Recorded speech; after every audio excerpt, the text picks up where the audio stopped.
सभी किसान भाइयों का हमारे YouTube channel modern horticulture techniques में स्वागत है। आज साथियों हम आपको बताएंगे प्याज की उन्नत सफल वैज्ञानिक खेती की A to Z संपूर्ण जानकारी ऑनियन फार्मिंग के बारे में आपको बतलाने वाले हैं कि इसमें किस प्रकार से खादों का प्रयोग करना चाहिए और इसमें जो कीट बीमारियां आती हैं उसका प्रबंधन कैसे करना चाहिए और किस प्रकार से हम अच्छा उत्पादन लेंगे।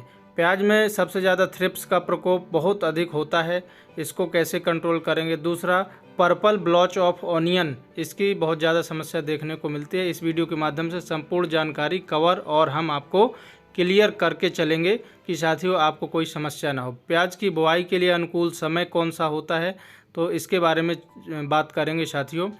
तो यदि आप रबी सीजन में लगा रहे हैं तो दिसंबर जनवरी और ज़्यादातर नवंबर दिसंबर में बुआई करते हैं, दिसंबर से जनवरी में रोपाई करते हैं। यदि रबी सीजन में ये हो गया। अब खरीफ सीजन के लिए हम साथियों बात करेंगे।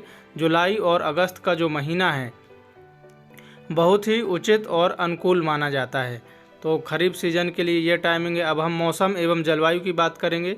15 डिग्री से 35 डिग्री सेंटीग्रेड के मध्य इसकी खेती के लिए तापमान उचित माना जाता है। काली मिट्टी, पीली मिट्टी, चिकनी दोमट मिट्टी, काली दोमट, हल्की भूमि इसकी खेती के लिए बहुत उपयुक्त मानी जाती है। उपयुक्त जीवाश्म पदार्थ वाले क्षेत्र जो होते हैं, भूमि होती है, उन पर आप खेती कर सकते हैं। मृदा का पीएच मान 5.5 से 7.5 तक होना चाहिए। उत्तम जल निकास का प्रबंध होना चाहिए साथियों, और खेत के चारों तरफ साफ सफाई होनी चाहिए। खेत में फेंसिंग होना चाहिए। अब हम बात करेंगे खेत की तैयारी की, तो खेत की तैयारी किस प्रकार करनी चाहिए। तो साथियों खेत की तैयारी के लिए सबसे पहले कल्टीवेटर के माध्यम से या डगफिट के माध्यम से करना है। 2 से 3 जुताइयाँ करना है। फिर हैरो के माध्यम से मिट्टी को भुरभुरी कर लेना है। फिर गोबर की खाद डालना है, यदि सस्ते में उपलब्ध है तो 2 से 3 ट्रॉली गोबर की खाद हमें खेत में जुताई के समय मिला देनी चाहिए। यदि खरीफ में आपने गोबर की खाद मिलाई है तो रबी में मिलाने की आवश्यकता नहीं है। और इस प्रकार आपको खेत की तैयारी कराना चाहिए किसान भाइयों। अब हम साथियों देखेंगे कि यदि हमें प्याज की फसल से अच्छा उत्पादन प्राप्त करना है तो बेसल डोज जो है वो बहुत ज़रूरी होता है। बेसल डोज के ऊपर हम बात करेंगे कि बेसल डोज प्याज की फसल में कौन सा और कितना और कब देना चाहिए। Basal dose SSP 100 kilogram, MOP 30 kilogram, DAP 50 kilogram, गोबर की खाद 2 ट्रॉली बेड विधि से दीजिए। बेड विधि से कैसे दीजिए? यदि आपने बेड बनाकर प्याज की खेती की है तो जो आपकी प्याज की गांठी का साइज है वो बहुत अच्छा देखने को मिलेगा साथियों। और इसलिए हमें जो बेड विधि है उसी में प्याज की खेती करना चाहिए। कई किसान भाई हमारे क्या करते हैं कि समतल खेत में लगा देते हैं। प्याज की खेती बेड विधि से ही करनी चाहिए यदि आपको अच्छा उत्पादन प्राप्त करना है तो। बेड विधि से यदि हम करेंगे तो प्रॉपर एयरेशन होता है और मिट्टी में जो भुरभुरापन है वो भी होता है। अब हम उन्नतशील किस्मों की बात करेंगे। प्याज की उन्नतशील किस्में कौन कौन सी हैं किसान भाइयों, तो रबी सीजन के लिए देखेंगे Pusa red, Pusa light red, Jindal, Nashik red, Nashik 53 के नाम से आती है, भीमा सुपर। ये जो वैरायटियां हैं ये हम रबी के सीज़न में लगा सकते हैं और पंचगंगा वैरायटी को भी लगा सकते हैं। अब हम बात करेंगे खरीफ सीजन के लिए, तो खरीफ सीजन के लिए एलोरा की चाइना किंग आती है, पंचगंगा प्रशांत हाइब्रिड आती है, प्राचीन चाइना रेड आती है। इन किस्मों का किसान भाइयों खरीफ के लिए आप चुनाव कर सकते हैं और अच्छा उत्पादन प्राप्त कर सकते हैं। किसान भाइयों जिस प्याज का जो छिलका है वो यदि रेड कलर का है तो वो प्याज अच्छी मानी जाती है। आप आज की नर्सरी तैयार करने में 40 से 55 दिन लगेंगे यदि आप नर्सरी तैयार करते हैं, और इसके बाद प्याज की फसल तैयार होने में लगभग 3 से 4 महीने का समय लग जाता है किसान भाइयों। तो इस प्रकार हम नर्सरी तैयार करते हैं और उसकी रोपाई करते हैं। हमेशा रोपण की जो विधियां हैं वो कौन कौन सी हैं ये जानना बहुत ज़रूरी है, क्योंकि बेड विधि से, मैड विधि से, छोटी क्यारी विधि से और परंपरागत विधि से भी हम कर सकते हैं। तो इन सभी विधियों में बेड विधि सबसे उत्तम विधि मानी जाती है प्याज की खेती के लिए, क्योंकि यदि आप बेड विधि से खेती करेंगे तो जो प्याज का उत्पादन है वो आपको अच्छा देखने को मिलेगा और यील्ड आपकी अच्छी प्राप्त होगी किसान भाइयों। अब हम बात करेंगे प्लांट डिस्टेंस की। पौधे से पौधे की दूरी कितनी होनी चाहिए? तो 10 से 12 सेंटीमीटर पर पौधरोपण करना चाहिए।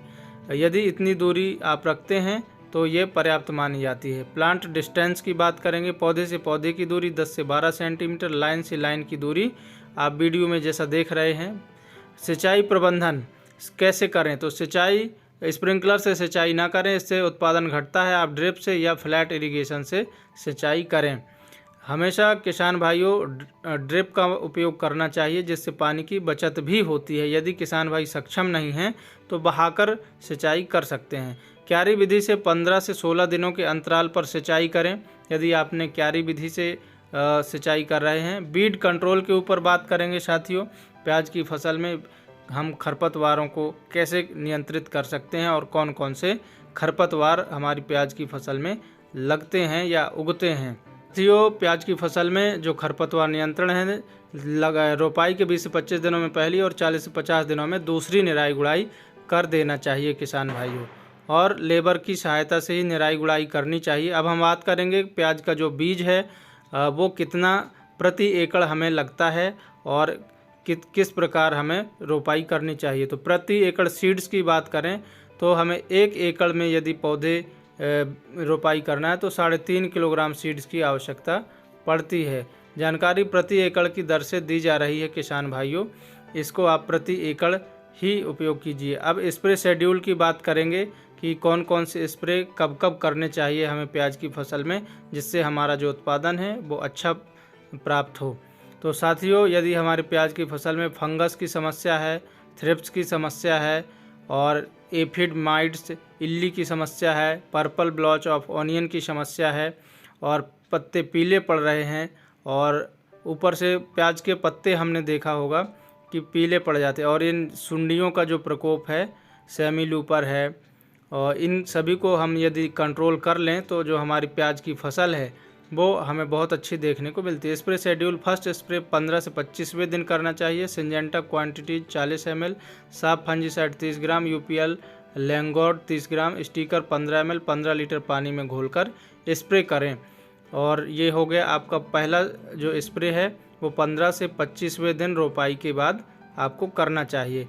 और जो भी स्प्रे करते हैं उसमें स्टिकर मतलब चिपकू अवश्य मिलाएं, जिससे प्याज की पत्तियां चिकनी होती हैं तो दवाई उसकी पत्तियों पर चिपक जाए और आसानी से असर करे, इसलिए चिपकू का उपयोग करना चाहिए। अब हम बात करेंगे किसान भाइयों दूसरे शेड्यूल की।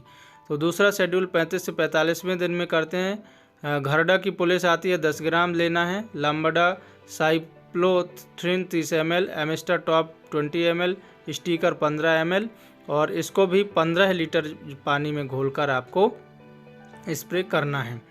और किसान भाइयों स्टिकर ज़रूर मिलाना है, कोई सा भी स्प्रे करें, चाहे फर्स्ट स्प्रे करें या फिर आप सेकंड स्प्रे करें।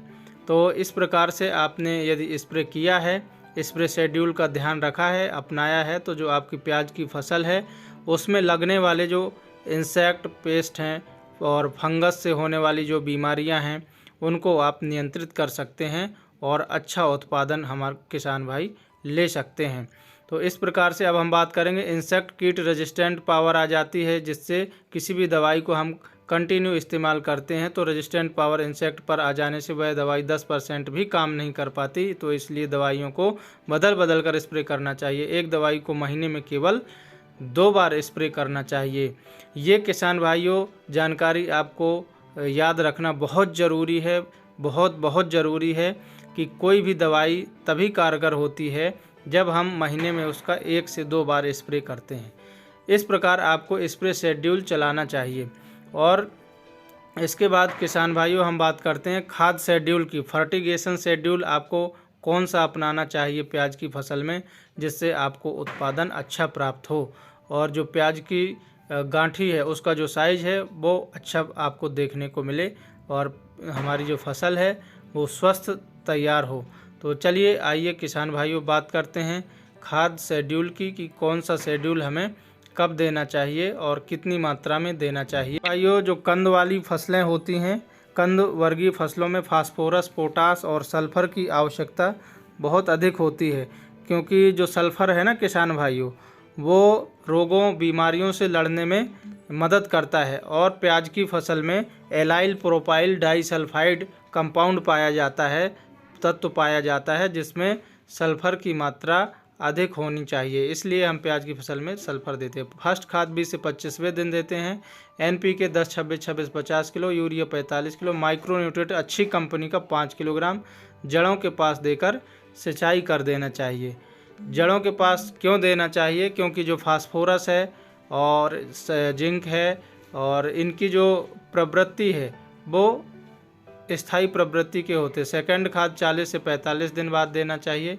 प्याज में अच्छी वृद्धि के लिए ह्यूमिक एसिड डालना चाहिए, सल्फर 5 किलोग्राम, यूरिया और उर्वरक खाद 30 किलोग्राम, और इन तीनों को मिक्स करके जड़ों के पास देकर सिंचाई कर देनी चाहिए। दोस्तों, वीडियो की जानकारी प्रति एकड़ की दर से शेयर कर रहे हैं, बीघा के हिसाब से जानकारी शेयर नहीं कर रहे हैं, क्योंकि अलग अलग क्षेत्र एरिया और प्रदेश के हिसाब से, क्योंकि बीघे अलग अलग होते हैं, क्षेत्र एरिया के हिसाब से जानकारी एकड़ पर दी जा रही है किसान भाइयों, क्योंकि हर क्षेत्र में बीघा और एकड़ में कन्फ्यूजन रहता है और किसान भाई अलग अलग मानते हैं।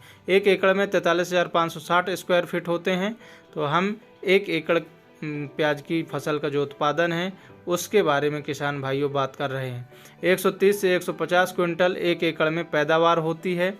और यदि हमने खाद, दवाई, स्प्रे शेड्यूल सभी का प्रॉपर मात्रा में उपयोग किया है। 1 एकड़ में प्याज की खेती करते हैं तो लागत 25 से 30 हज़ार रुपये लगती है। तो किसान भाइयों, लागत को हम यदि प्रॉपर तरीके से मैनेज करके चलेंगे तो 4 महीने की यह फसल है और इसकी जो लाइफ साइकिल है 4 महीने की होती है और 40 दिन में नर्सरी तैयार हो जाती है। तो टोटल 40 दिन में नर्सरी तैयार और 90 दिन में पहली हार्वेस्टिंग प्याज की फसल की कर लेते हैं किसान भाइयों। तो इस प्रकार से हम देखते हैं कि 40 दिन प्लस 90 दिन टोटल हम देखते हैं कि 120 से 150 दिनों का जो समय है वो हमारी प्याज की फसल को लगता है। 50 दिन पहले नर्सरी तैयार करनी पड़ती है प्याज की फसल की।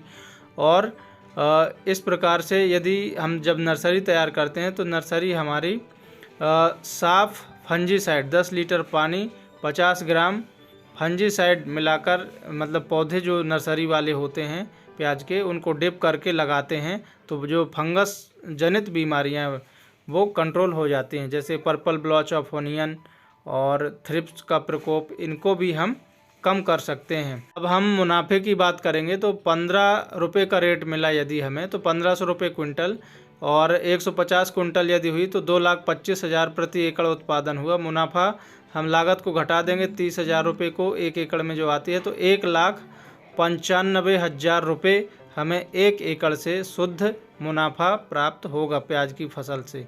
यदि हमने प्रॉपर खाद का शेड्यूल अपनाया है, प्रॉपर स्प्रे शेड्यूल अपनाए हैं और प्रॉपर मात्रा में निराई गुड़ाई, इन सभी को ध्यान में रखते हुए प्याज की खेती की है, तो संभवतः हमें 1,90,000 1.5 लाख के बीच में आमदनी 1 एकड़ प्याज की फसल से होने वाली है। तो इसलिए किसान भाइयों, इन सभी बातों को यदि आप ध्यान में रखकर खेती करेंगे तो निश्चित तौर पे आपको जो प्याज की फसल है वो अच्छा उत्पादन देने वाली है। नर्सरी अवस्था में हमेशा इस बात का ध्यान रखना चाहिए कि नर्सरी ज़्यादा पुरानी नहीं होनी चाहिए किसान भाइयों। यदि ज़्यादा दिन की नर्सरी हो जाती है तो हमारे जो प्याज का कंद का साइज़ है वो बहुत अच्छा देखने को नहीं मिलता है और हमारी जो प्याज है उसमें फूल जल्दी आने लगते हैं और फूल जल्दी आने के कारण उत्पादन हमारा प्रभावित होता है और उसकी जो प्याज की कंद का साइज़ है वो भी प्रॉपर नहीं आता है। इस वीडियो के माध्यम से हमने संपूर्ण जानकारी शेयर की किस प्रकार ओनियन फार्मिंग प्याज की खेती की जाती है। तो किसान भाई, मिलते हैं नेक्स्ट वीडियो में, तब तक के लिए जय जवान, जय किसान, जय विज्ञान।